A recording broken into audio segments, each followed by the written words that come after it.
Jom kita pergi CNH. Hari ni ada Riftbound punya event, pre-Rift untuk set Vendetta. So let's go. Aku nak buat korang enjoy macam mana keadaan dekat sana.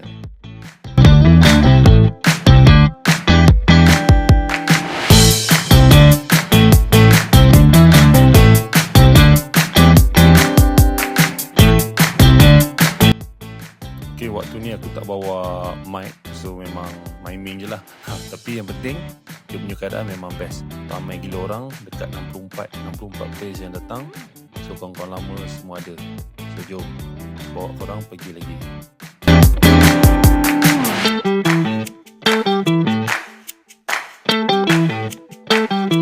Okay, so dalam event ni kita akan diberi satu kotak, ada 5 packs. Dalam pack ni kita kena buat deck sendirilah untuk lawan dengan masing-masing.